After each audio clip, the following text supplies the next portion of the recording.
Okay, hello everyone. Hopefully the audio problem's fixed. I guess we'll find out in just a half a minute here.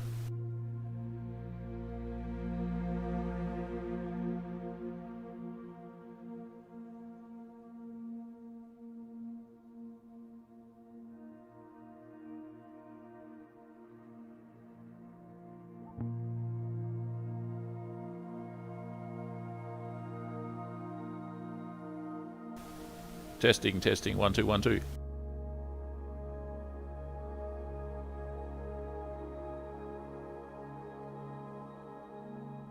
Alright, looks like we're good.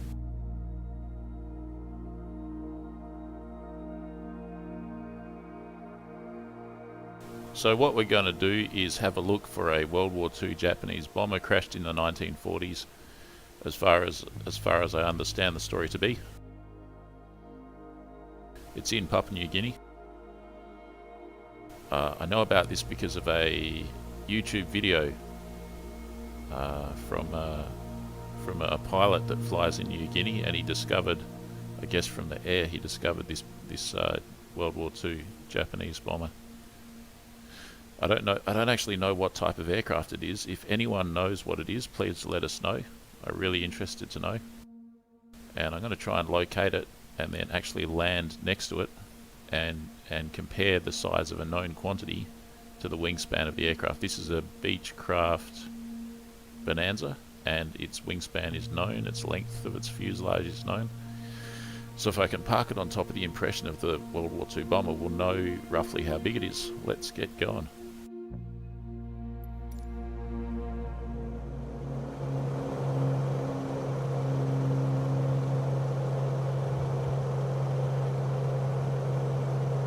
Let's bring up the map.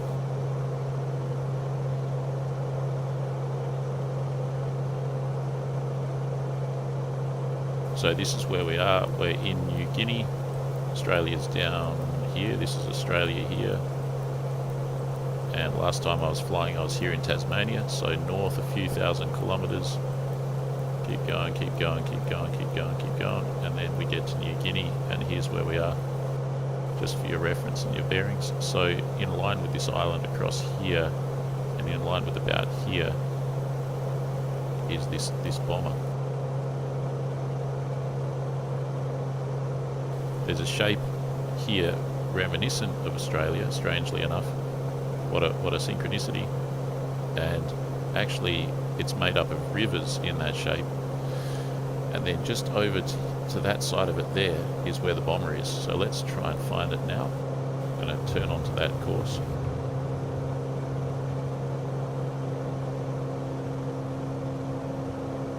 Flying with my new joystick, it's much improved over the previous one.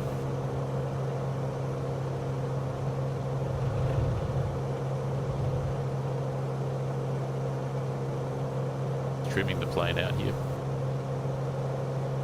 There we go.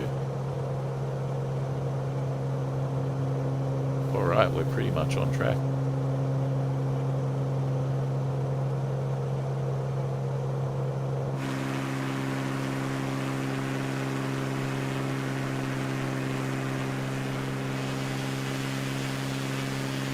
And that is a gigantic volcano in the background. Look at that. It looks like Mount Fuji or something, but we're in Papua New Guinea. Just for your information, these white things here are clouds or mist or something, or fog.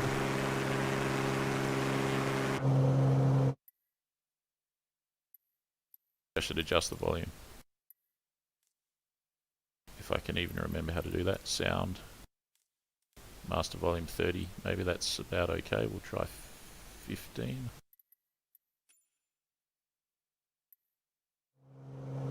Alright, let's go get this bomber.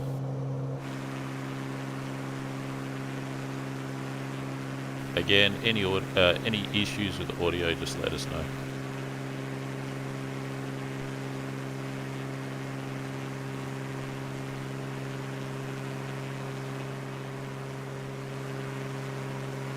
That mountain, wow.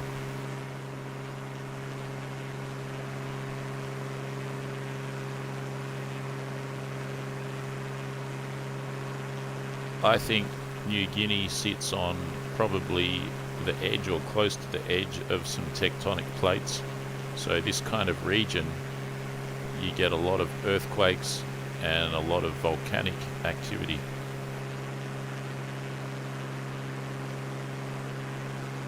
Maybe not big earthquakes, but like you'll notice during the day sometimes for about maybe a second and a half, everything will just shudder. Not very much, not enough to break windows, but everything will just shudder. That's an earthquake, and you get that kind of thing in this zone with regularity, maybe once every couple of months or so.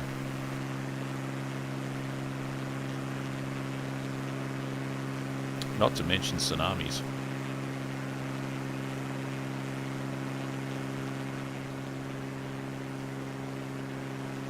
This crash-landed aircraft, it's real, it exists. The reason why I know about it is there's a YouTube channel that is a what is it, like Christian something bush pilot who flies a Cessna Caravan in Papua New Guinea. He's got a YouTube channel, and he discovered this plane, and he's recently put out a YouTube video on that one. It's pretty interesting, and I'll try and remember to put a link below in the description.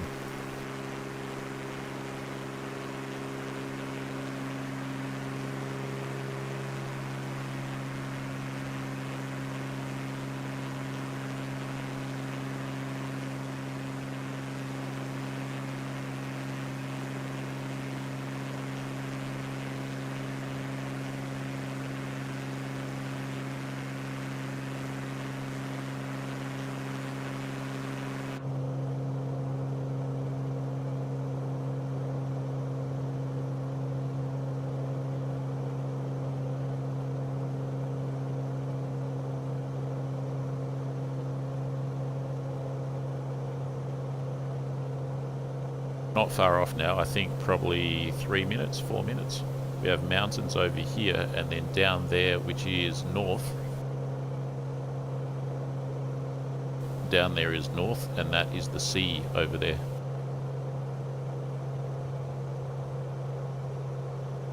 There was a raging battle on the ground and in the air in this region in World War II, and these jungles are full of evidence of that. Crashed planes, army tanks, bunkers, fortresses, trenches, battlegrounds, all out there in the jungle and in those mountains too.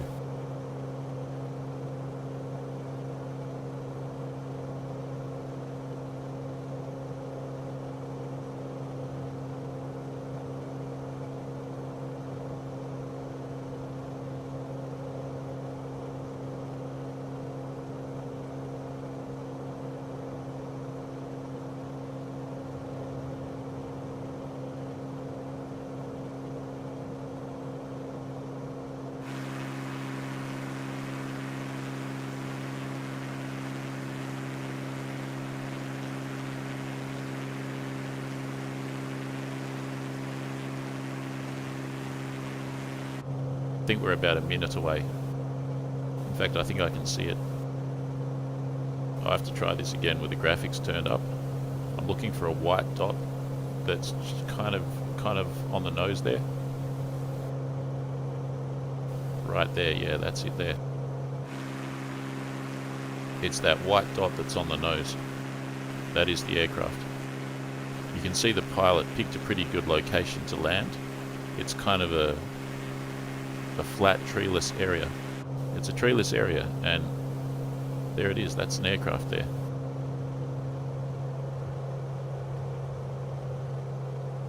Right there. There it is. This is Microsoft Flight Simulator 2020, and that's the aircraft there. You can see it has long straight wings. Really long straight wings. Ain't that amazing? It seems to be in one piece. You can see the tailplane. Yeah, characterized by long straight wings.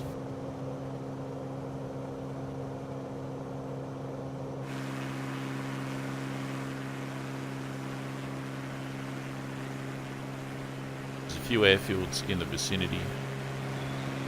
Probably most of them existed in some condition or other. My trim's a bit crazy at the moment, I don't know why.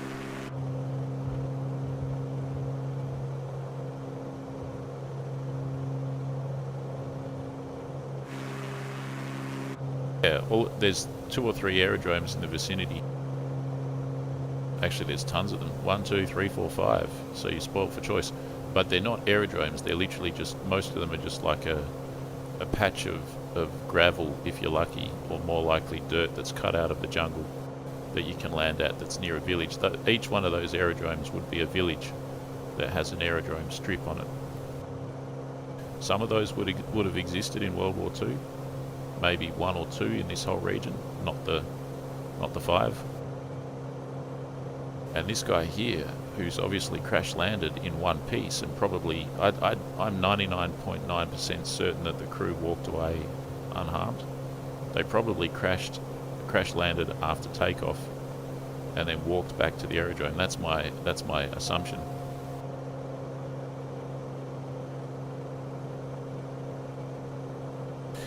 And it's quite possible that this is a floodplain, and it's quite possible that they actually skid landed in maybe 2 feet of water, and that could explain why the plane's in such good condition. At least it doesn't seem to have broken or anything. I'd be really interested to know the backstory. I'm sure people have gone and had a look at it already. In 2020, it's doubtful that no one has gone to see it. Probably people have been seeing it since the 1960s or something, you know. It'd be good if someone could dig up some photographs of it on a Google search or something, but I haven't seen anything myself so far. I'm going to do one more circuit, and then I'm going to try and land next to the plane. And I'm going to try and compare the wingspan of my plane to this one down here.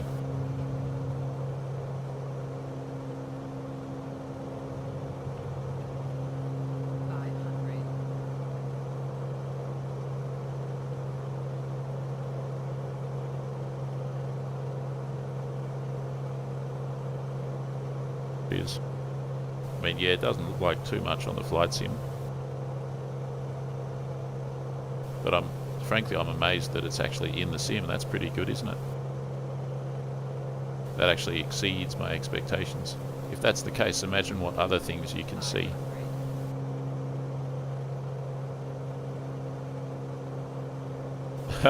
This could be a good way to spot wrecks of aircraft. It is in exceptionally visible condition though, the aluminium there and everything. Obviously all the paint's come off it.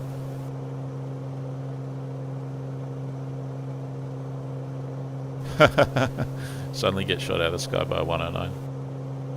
I've got 2 triggers here, one for MG and one for Canon, but they're not applicable on this one.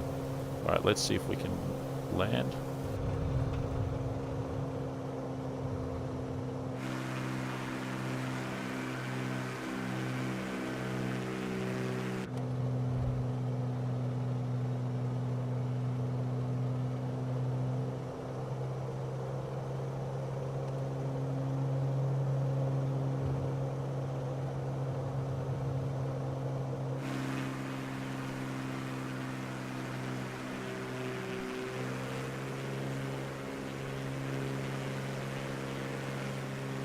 And I'm already lost.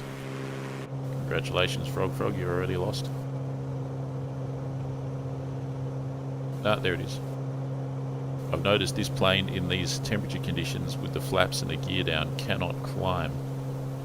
Probably because it's so damn hot and humid. Density altitude would be pretty high.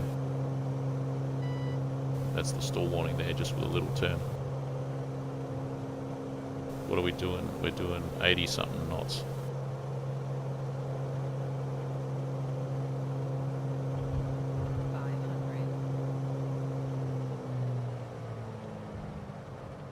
Trying to trim up the nose, it ain't working so far.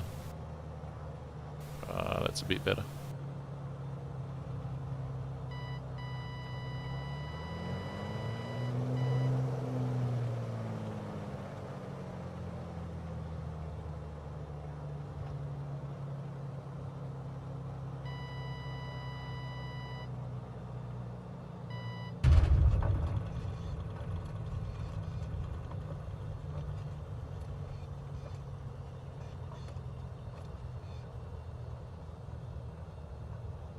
Here she is.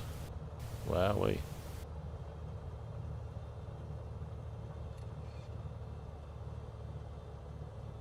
So that's it. That's the. I mean, I'm going by what I've heard, right? But that apparently that's a crashed World War II Japanese bomber. It certainly doesn't look like the shape of a modern plane.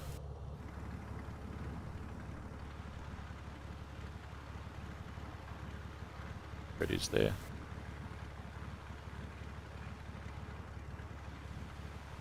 Look at that wingspan.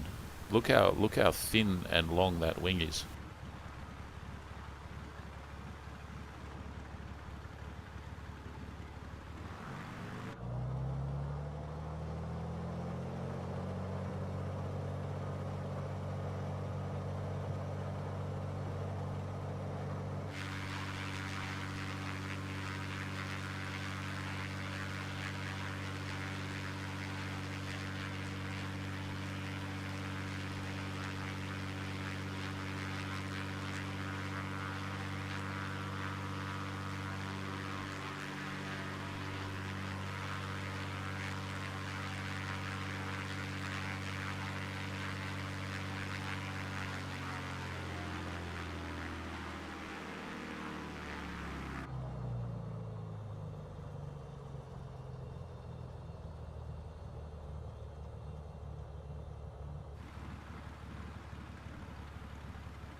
This gives you some idea of how big the wings are. This is a huge wing.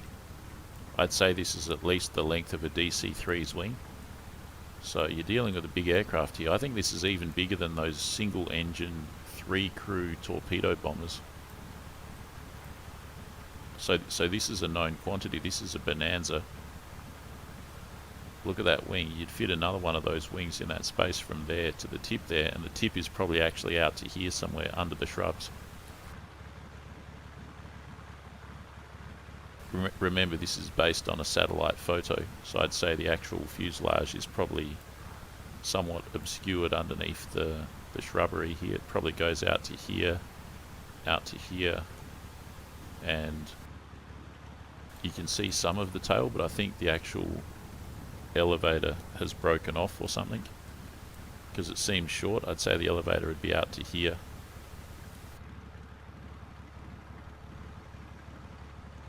So I'd say that the wing of this plane, just one wing, is probably twice the length of a bonanza wing. That's a one wing there, and I'd say you'd fit another one there pretty easily. Fascinating. Well, I don't know if you find this fascinating, but this is right up my street. I find this extremely fascinating. And again, yes, it is a crash site, but it's actually more like a crash landing site. A plane that has crashed in such a condition as this is more like a unscheduled landing outfield, and I'd be 99.9% certain that all of the crew members survived and walked back to the aerodrome. That's highly likely. So if anyone knows what this plane is, maybe maybe no one's ever seen it or heard of it except for the bush pilot that showed it on his YouTube channel. Man, I'm tempted to jump on a plane to New Guinea and go and have a look at this. This would be an amazing adventure to have a look at this plane in real life. I think it would be even more amazing if it hadn't been discovered before, like if no one had been there subsequently. I assume that people have known about this for a long time. Ever since they were expanding these aerodromes in the region, people would have flown over it and seen it there and gone and had a look at it, I'm sure. So it's probably well and truly been picked over by now. And if that's the case, then there should be photographs of it, right?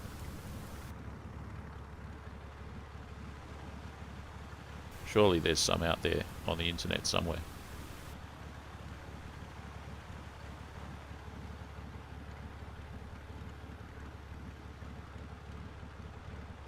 Caronado. I'm not familiar with that particular model.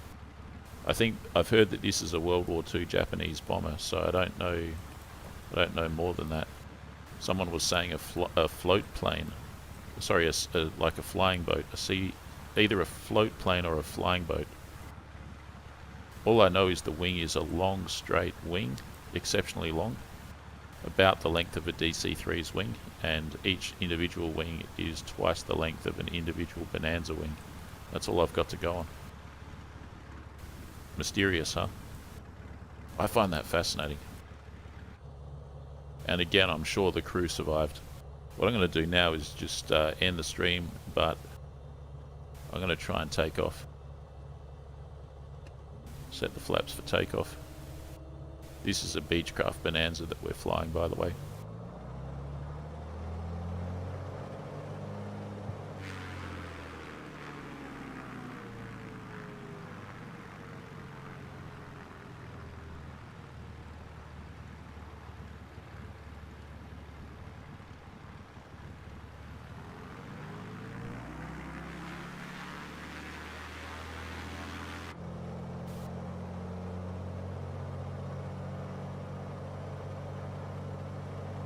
Don't want to get too close to those trees.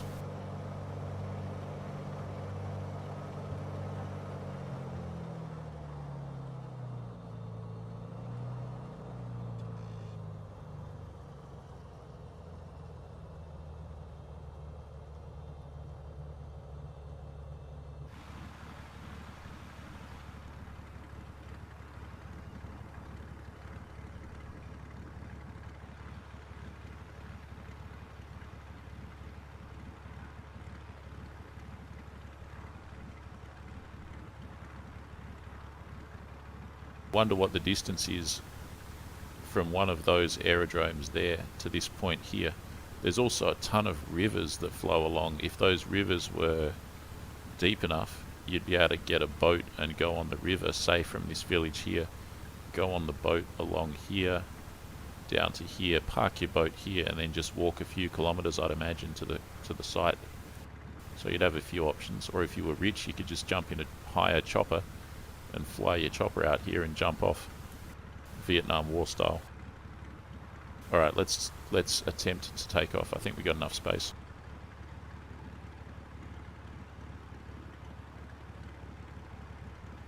Is it rendered? Well, that's it rendered there, whatever it is. Hopefully we're going to find out. Again, if anyone knows what that plane is, let us know in the comments below. I'm really interested to find out. Okay, here goes nothing.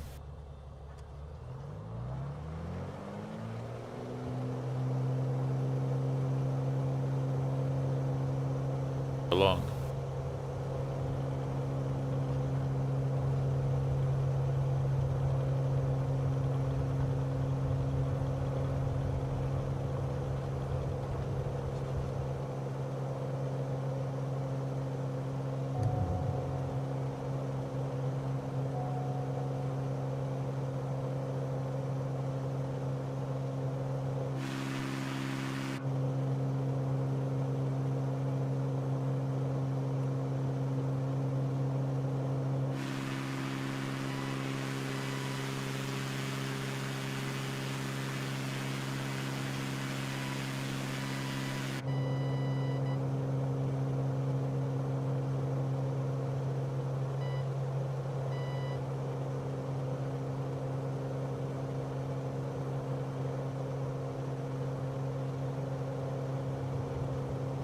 Yeah, that's it. That's the plane right there. Oh, so I'm gonna, if I remember, I'm gonna put a link to the video that I saw this on in real life, the YouTube video. I'll put a link in the description. Crashed World War II Japanese bomber plane. Amazing.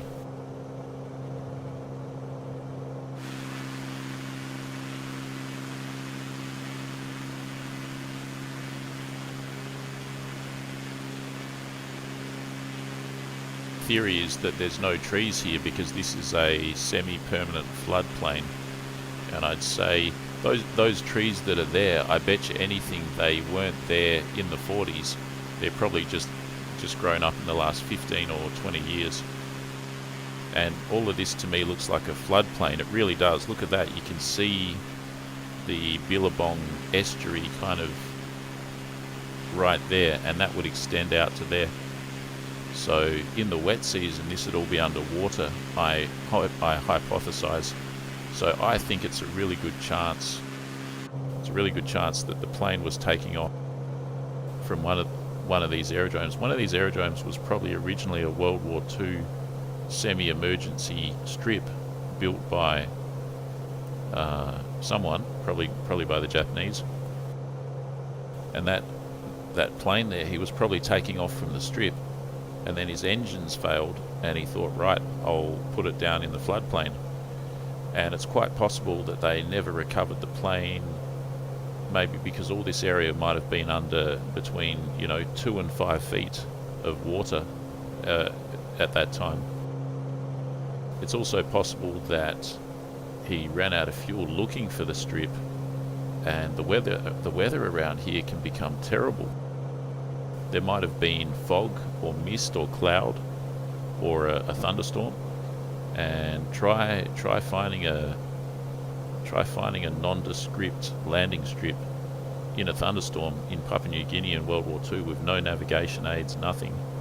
So he might have just run out of fuel and decided to put it down there. Anyways, I think he did a good job, because it doesn't look like the plane's in bad condition. I mean, look at that. Not bad, not bad work for such a big aircraft. Remember, that's a huge wingspan there.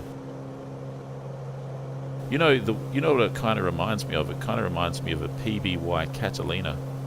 It has that same long, thin wing shape without any sweep to it, same as a Catalina. I wonder if the Japanese had any flying boats that were similar to a Catalina, because that's just gone on a hunch. That's what it reminds me of. Did the Japanese have a copy or a similar boat to the Catalina, to the consolidated PBY Catalina? That is going to be my next Google search, I think.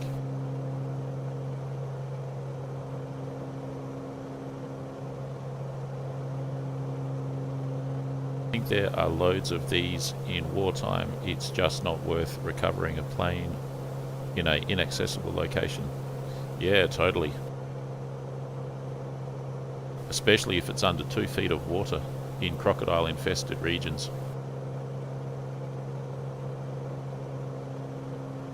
Yeah, this is definitely a floodplain right here. The thing probably sits 8 months of the year underwater or something like that. That's the only explanation for why there's inexplicably no trees in that area, and yet trees just next to it. And think about it, there's got to be planes just like that in areas that you can't really see, like these general jungle areas. As you can tell, I'm really nerding out on the subject. I love this kind of stuff. Kawanishi H8K.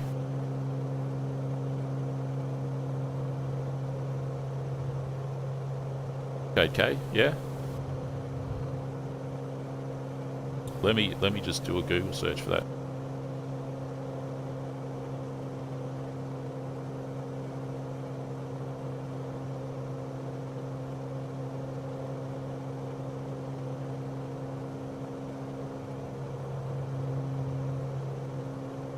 That's a magnificent flying boat.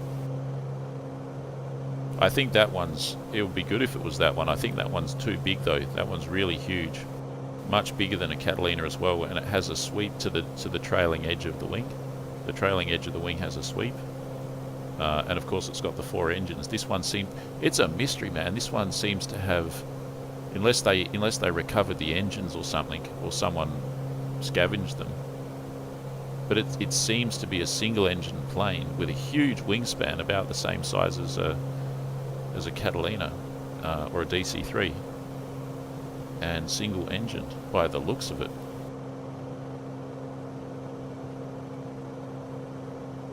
But heck, what if it is a H8K and they took the engines off?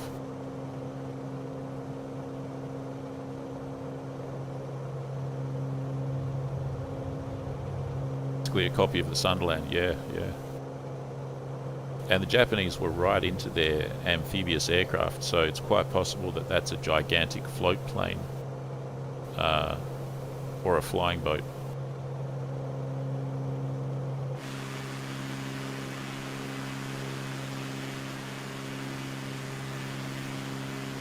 well, I'm pretty much going to leave it there, but I just wanted to show you guys that.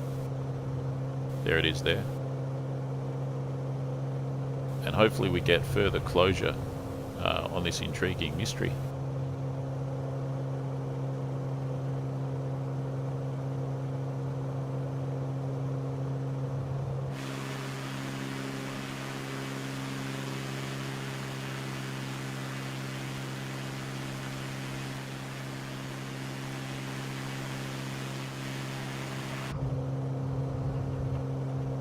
And you know what? I don't have enough fuel to do it, but there's a gigantic volcano in the distance over there. A snow-capped volcano. And in a subsequent flight to this, I'm going to fly to that volcano and check it out. Again, I don't have enough fuel to do it in this particular flight. But I'll fly to that volcano that's on the nose. Got to trim this plane out. That's a bit better. Yeah, I'll fly to that volcano there in a subsequent flight. You can even see the snow on the tip of it there. New Guinea, what an amazing place.